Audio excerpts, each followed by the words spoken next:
Eh bien bonjour à tous et bienvenue sur la chaîne de Bokosushi. Alors aujourd'hui on se retrouve pour une petite vidéo top un peu spéciale, un peu comme avec les 10 méchants de manga inoubliables on l'avait fait. Sauf qu'aujourd'hui c'est sur un autre domaine. Normalement vous l'avez vu en cliquant sur la vidéo si vous avez vu le titre, parce que normalement quand on clique sur une vidéo c'est que ça nous intéresse. Donc voilà, aujourd'hui on va parler des méchants de Zelda selon moi qui sont les plus flippants de toute la saga. On va en citer 7 et je vais pas citer les boss parce que les boss je ferai peut-être une vidéo plus tard qui les concernera seulement eux. Là je vais parler vraiment des mobs en général qu'on croise dans les donjons, dans les plaines, etc. Bon, sur ce, préparez-vous à avoir peur, parce que c'est parti. Numéro 7, les haches-viandes. Alors les haches-viandes, ce sont des espèces de colosses en armure noire apparus dans The Adventure of Link, Ocarina of Time et Majora's Mask. Alors étant donné que j'ai pas fait The Adventure of Link, je le connais seulement dans sa version 3D, et Mamma Mia, purée, la première fois que j'en ai vu un dans le temple de l'esprit d'Ocarina of Time, j'étais pas prêt. Je suis arrivé en mode tout gentil. Est-ce que je peux te taper? Je dois avancer dans le donjon. Il m'a mis un coup de hache. J'étais par terre. Vraiment. Il m'avait mis la moitié de ma vie en un seul coup. Ouais, vraiment les haches géantes dans Ocarina of Time. Quand t'as pas la double protection, ni même Majora's Mask d'ailleurs, quand tu te prends un coup, ça pique. Alors qu'est-ce qu'on peut dire sur les haches viandes à part leur force exponentielle? C'est que déjà, ils sont très grands. Ils sont plus grands que des Iliens, ça c'est sûr. Il y avait des théories comme quoi ce seraient des anciens prisonniers qui auraient subi des expériences pour arriver à ce stade-là et devenir des guerriers ultimes au sein de l'armée de Ganondorf. Après, on n'en voit pas énormément dans les jeux. Dans Ocarina of Time, en tout cas, on n'en voit que 2 dans le Temple de l'Esprit, dont un qui est Naboru, qui a été enfermé par Kotake et Kume. Et on en voit aussi dans le château d'Hyrule, je sais plus combien exactement, mais on en voit, ça c'est sûr, parce que j'ai le souvenir de m'être fait taper 2-3 fois et par ces trucs horribles là. Donc voilà, franchement, les haches viandes, moi j'ai voulu les mettre là-dedans parce qu'ils m'avaient fait flipper avec leurs grosses haches là. Et petit conseil, affrontez-les seulement avec le truc qui double votre énergie, parce que vraiment ils font mal. Ou si vous l'avez pas, vraiment esquivez tous les coups parce que ça pique. Numéro 6, les monstres maudits de The Legend of Zelda Breath of the Wild.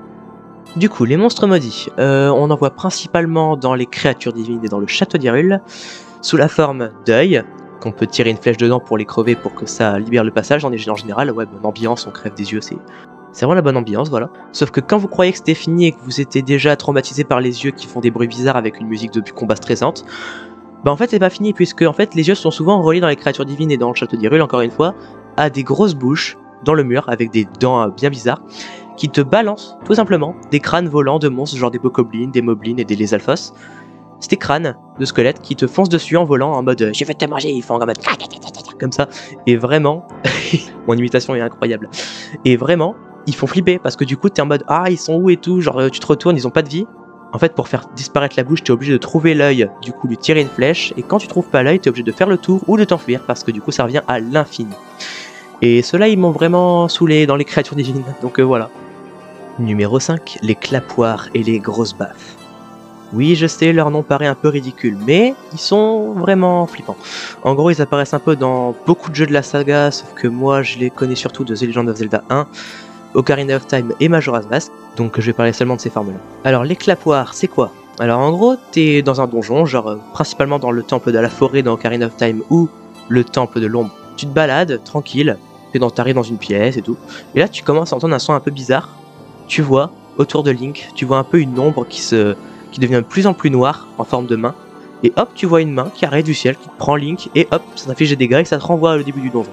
Moi j'étais sur ma DS une fois, j'étais avec mon casque et tout, je connaissais pas du tout ces monstres là, j'arrive sur le jeu et tout, je me fais attraper, et je me rappelle que j'ai flippé ma race, vraiment je savais, j'étais pas au courant, et vraiment quand tu t'y attends pas, c'est assez flippant. Après, c'est assez facile à esquiver, tu peux t'écaler un peu sur le côté dès que ça arrive et dès que c'est là, hop, tu tapes, ça donne des rubis, donc ça reste un monstre assez classique. Mais faut pas nier le fait qu'ils peuvent être assez effrayants. Numéro 4, les Skulltulas. Du coup, les Skulltulas, ce sont aussi des mobs assez récurrents de la série, ce sont des grosses araignées qui te spawnent souvent au plafond et qui viennent sur toi pour t'attraper, te donner des dégâts et tout. Alors, perso, moi qui suis arachnophobe, je les déteste au plus haut point. Dans Ocarina of Time, encore, ça va, les graphismes ils sont plutôt soft, mais déjà ils ont un gros crâne sur leur dos, ils sont un peu flippants. Mais c'est surtout dans Twilight Princess et Skyward Sword qui sont horribles. Vraiment, les graphismes avec le temps ils s'améliorent. Du coup, ça devient de plus en plus réaliste. Du coup, t'as des grosses tarentules bigales géantes qui te spawnent dessus, ça fait trop flipper. Regardez ça, leur design vraiment, ils les ont pas loupés franchement. Ils sont bien réussi le côté araignée, bien flippant. En tout cas, les premières qu'on voit dans Ocarina of Time, par exemple, ce sont dans l'arbre Mojo, le premier temple. On en voit aussi pas mal dans Majora's Mask, dans tout type de donjon, dans le temple de bois cascade et aussi dans la forêt. il me semble. Bon, à vrai dire, je les aime pas du tout, hein, mais on peut pas nier le fait qu'elles sont des ennemis assez charismatiques et emblématiques, surtout de la licence Zelda, parce qu'on les voit depuis très longtemps, depuis le début de la saga. Donc, je trouve ça assez bizarre qu'ils en aient pas mis dans Breath of the Wild et Tears of the Kingdom.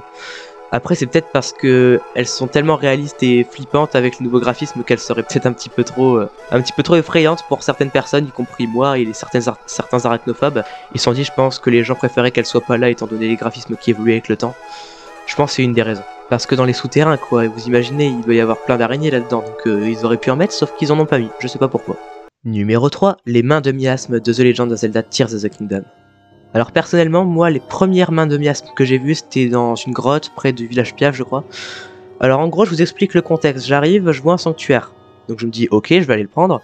Sauf que là, tout à coup, plus de musique, une flaque rouge apparaît par terre. Et là, d'un seul coup, il y a des grosses mains qui sortent, avec des gros yeux dessus, et qui te regardent, qui font... qui te crient dessus comme ça, encore une fois, belle imitation de ma part. Et il y a une musique méga stressante qui se lance, et là, tu te dis, ok, fight. Donc moi tout d'abord je suis monté, j'ai pris le sanctuaire et là je suis ressorti, je me suis dit attends comment je fais?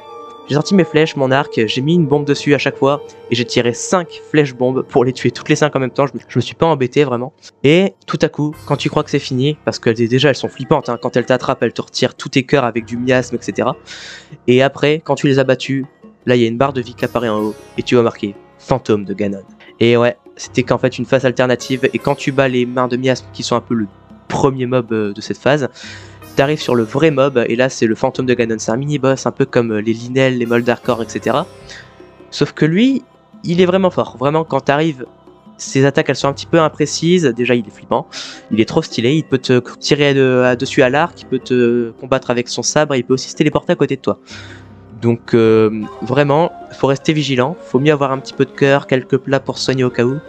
Moi perso j'en ai battu 2-3 jusqu'à aujourd'hui parce que leur loot est sympa. Mais franchement si vous le voyez et que vous sentez pas avoir le niveau, tentez pas. Vraiment, si vous avez trop peur, enfuyez-vous et vous tenterez plus tard parce que vaut mieux pas prendre trop de risques avec ces mobs là.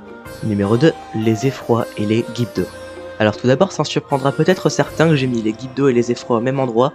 Mais en gros c'est exactement la même chose quoi. Pour tout dire dans Ocarina of Time et Majora, quand tu leur tires une flèche de feu dessus, bah en gros les bandages disparaissent sur les Gibdo et il y a un effroi en dessous, donc c'est... En gros les Gibdo égale des effrois mais avec des bandages quoi. Et qui dit bandage et momie dit aussi Égypte évidemment. Et qui dit Égypte dit tombeau égyptien et dit aussi zone désertique. Vous aurez sûrement compris où je veux en venir, mais en gros les Gibdo sont souvent et toujours dans les déserts et tout ça, et dans les zones égyptiennes. Par contre les effrois sont en général un peu dans tous les biomes. Par contre, les effrois, on peut en trouver un peu partout, d'une tombe royale dans le village de Cocorico à un château Ikana dans Majora's Mask, on peut le trouver un peu partout. Sinon, qu'est-ce qu'on peut dire sur ces ennemis récurrents de la saga? Bah déjà, j'ai failli les mettre en première position parce qu'ils sont vraiment ultra, méga effrayants, rien qu'à leur design et à leur façon de combattre et tout. Encore une fois, là où je les connais le plus, c'est dans Ocarina of Time et Majora's Mask, et c'est là où je dirais qu'ils sont quand même les plus flippants. Donc pour parler des deux en même temps, je vais parler des effrois, hein. Vous aurez compris que c'est la même chose, du coup je vais juste pas dire les effrois et les Gibdo, juste dire les effrois. Du coup, les effrois, on les voit pour la première fois dans Ocarina of Time dans la tombe royale de Cocorico. C'est vraiment, je pense, les ennemis communs les plus effrayants de la saga Zelda. De par leur design, vraiment, les créateurs, ils les ont pas loupés. Vous vous rendez compte du truc, quoi? Regardez ça, on dirait des espèces de zombies un peu sans peau, bizarres, avec un espèce de masque en bois. Ils sont trop horribles, vraiment. Et si vous connaissez pas, en gros, la façon de les combattre, bah, ils te crient dessus, ils t'immobilisent et du coup, ils en profitent pour venir vers toi lentement et ils te montent dessus pour littéralement te bouffer. D'ailleurs, si vous avez vu mon troisième épisode sur le Let's Play Ocarina of Time qu'on a commencé il y a pas longtemps, vous avez pu voir que j'en ai combattu 3 dans la tombe de Cocorico, et vous avez déjà parlé un petit peu comme quoi je les trouvais vraiment effrayants. En gros, les projectiles ne marchent pas, la seule façon de les approcher et de les taper sans prendre de dégâts, bah, c'est soit de les immobiliser avec le champ du soleil et ensuite les taper, ou encore de revenir en étant adulte avec une épée qui fait bien mal, et d'essayer de pas se faire avoir. Il n'y a pas 30 000 façons. Néanmoins, les Gibdo dans Majora's Mask, il y a un moyen d'obtenir le masque de Gibdo qui te permet de dialoguer avec eux. Et c'est assez marrant du coup parce qu'ils t'attaquent pas quand t'as ton masque de Gibdo, ni les effrois d'ailleurs. Mais ils y restent quand même effrayants, même quand t'es leur pote. Mais sinon, parlons de choses un petit peu plus sombres à leur sujet. En gros, il y a des théories, bon c'est pas confirmé, hein, mais il y a des théories auxquelles je crois beaucoup, comme quoi ce seraient les Sheikah, les effrois, qui auraient été zombifiés par la famille royale d'Hyrule dans le temple de l'ombre, et qui seraient morts et qu'ils auraient été réanimés par Ganondorf pour justement le servir et devenir des soldats. D'ailleurs, pour rester un peu dans le thème, Bongo Bongo du Temple de l'Ombre, c'est le boss final, hein, vous l'avez dû le faire, le boss du temple en tout cas. Y a des théories qui disent aussi comme quoi ce serait un général Sheikah qui aurait vu, via le pouvoir de son monocle de vérité qui serait son œil à la base, il aurait vu l'avenir et il aurait vu tout son peuple Sheikah emprisonné par la famille royale et tué les uns après les autres. Donc du coup, c'est lui qui aurait monté une soi-disant révolte des Sheikah contre la famille royale, sauf qu'apparemment, il aurait perdu la révolte, le peuple Sheikah. Donc selon la théorie, la famille royale a emprisonné le peuple Sheikah dans le temple de l'ombre, donc Bongo Bongo, qui était à la source de la révolte, aurait été décapité littéralement et serait devenu un monstre quelques temps plus tard, connu sous le nom de Bongo Bongo. D'ailleurs, dans le temple de l'ombre, encore une fois, vous pouvez voir des effrois rassemblés dans une pièce, et ils sont par terre carrément, et ils cherchent même pas à vous attaquer normalement, et on dirait qu'ils sont regroupés entre eux et qu'ils essaient de fuir quelque chose, enfin c'est très très bizarre. Et dernière chose qui peut être considérée comme rigolo ou très malaisant, on voit des effrois dans le château Ikana de Majora's Mask en train de danser de la danse classique, ils font des petites pirouettes et tout, enfin... Vraiment, ces monstres sont très bizarres. Et je vous dis pas à quel point j'étais content quand je les ai revus dans Tears of the Kingdom parce qu'ils ont fait un petit comeback dans le désert, l'équipe d'eau. Et franchement, ils les ont super bien ramenés. Leur design est génial. Numéro 1, le poignant de Ocarina of Time. C'est pour moi le monstre le plus flippant de tout Zelda et le plus horrible de tous. Pour ceux qui ont fait Ocarina of Time et qui connaissent un petit peu le mob, vous devez comprendre pourquoi je dis ça. Surtout que comme d'habitude, il y a des gens qui se sont amusés à faire des fanarts juste méga stylés mais beaucoup trop réalistes. Et vraiment, quand on le voit avec des vrais graphismes, il est vraiment horrible. Bon, je vais pas mettre forcément ces fanarts en question parce que je sais pas qui regarde ma vidéo, mais ils sont vraiment flippants. Si vous avez le courage, allez voir parce que vraiment, il y a des gens, ils les ont super bien retranscrits ces mobs là et voilà. Du coup, les poignants, on les trouve seulement dans Ocarina of Time, dans le puits de Cocorico et dans le temple de l'ombre du cimetière. Et dans le temple de l'ombre en question, c'est le mini-boss et t'es obligé de le battre pour passer à la suite. En gros, t'arrives dans la pièce, il y a des portes qui se referment et là tu vois des mains qui sortent du sol et le combat est parti. En gros, le but c'est soit de se laisser attraper par les mains pour qu'ils sortent du sol et qu'ils essaient de venir te manger, ou juste taper les mains tout en même temps pour qu'ils sortent d'un seul coup et que tu puisses le taper. En soi, il est pas super compliqué à battre, mais il est horriblement moche quoi, regardez ça. Même dans les versions occidentales, son design a été un petit peu censuré parce que au Japon et dans les autres pays, il y a carrément du sang sur lui quoi, dans un jeu Nintendo quoi. Regardez sa grande bouche, il est horrible. Lui pour le coup, je suis content qu'il l'ait pas remis dans les autres jeux parce que ça aurait été un vrai carnage, il est horrible. Oui, j'ai dit 10 000 fois le mot horrible, mais vous m'avez compris quoi. Vraiment, si vous avez fait le jeu, vous comprenez de quoi je parle. Il est vraiment sacrément balèze. J'ai ma petite théorie aussi comme quoi ce serait peut-être le bourreau justement des Sheikah du Temple de l'Ombre, mais vraiment j'ai aucun fondement. Voilà tout le monde, c'était tout pour cette petite sélection de 7 ennemis redoutables et effrayants de la saga Zelda. Donc je les ai pas tous cités encore une fois, hein, comme avec les méchants de manga, sauf que pour moi c'est un peu les 7 dans les jeux que j'ai fait en tout cas qui m'ont le plus marqué comme étant flippant. Dites-moi en commentaire ce que vous avez pensé de cette vidéo, si vous aimez ce genre de concept, je vous en referai sûrement à l'avenir. Et puis si la vidéo vous a plu, n'hésitez pas à mettre un petit like et à vous abonner, ça fait toujours super plaisir. Voilà, merci d'avoir regardé cette vidéo, je vous dis à bientôt, c'était Bokosushi, ciao ciao.